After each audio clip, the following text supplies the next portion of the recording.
আসসালামু আলাইকুম। কেমন আছেন সবাই? দেশ ও প্রবাস থেকে যারা ভিডিওটি দেখছেন তাদের অসংখ্য ধন্যবাদ। প্রিয় দর্শক, আজ আমি আপনাদেরকে দেখাবো ঢাকার চারপাশে নদীপথে ওয়াটার বাস চালু করার সিদ্ধান্ত নিয়েছে সরকার। এই বিষয়ে সর্বশেষ আপডেট তুলে ধরবো আজ। তো চলুন দেখা যাক।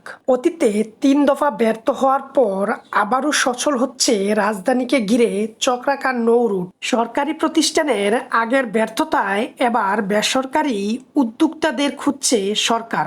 মন্ত্রী বলছে আগামী ৩ মাসের মধ্যে একাধিক রুটে যাত্রী সেবা দৃশ্যমান হবে ওয়াটার বাস।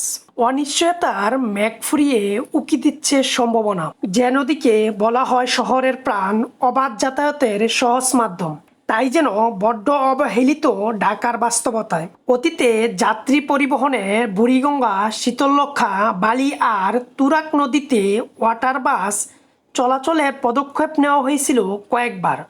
২০০৪ সালে এই সেবা চালুর কয়েক মাসের মধ্যেই বন্ধ হয়ে যায়। এর ৬ বছর পর ২০১০ সালে ২ কোটি টাকার ব্যয়ে আবারও নামানো হয় ২টি ওয়াটার বাস।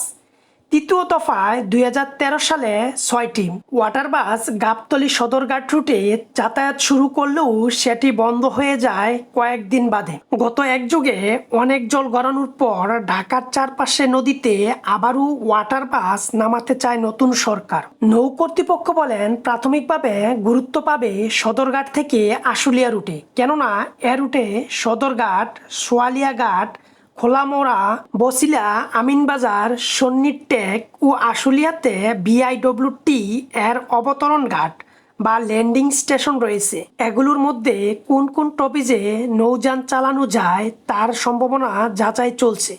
দূষণ যেখান থেকে শুরু হচ্ছে সেটা বন্ধ করা, পানির প্রবাহ সচল রাখা। ১৫ থেকে ২০ মিনিট পর পর যদি বোট ছাড়ে তাহলে মনে হয় যাত্রীরা উৎসাহিত হবে।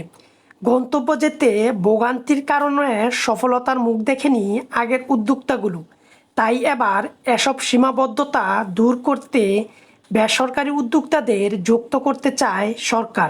যানজট নিরসনের বিশ্বের অনেক শহরে নদীপথ গুরুত্বপূর্ণ গণপরিবহন হিসাবে ব্যবহার করা হয়।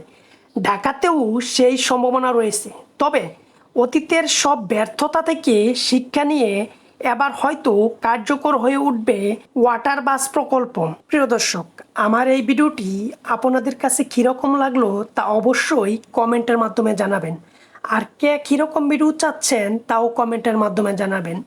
আর এরকম ভিডিও পেতে আমার এই চ্যানেলটি অবশ্যই সাবস্ক্রাইব করবেন, লাইক এবং কমেন্ট করে পাশে থাকবেন।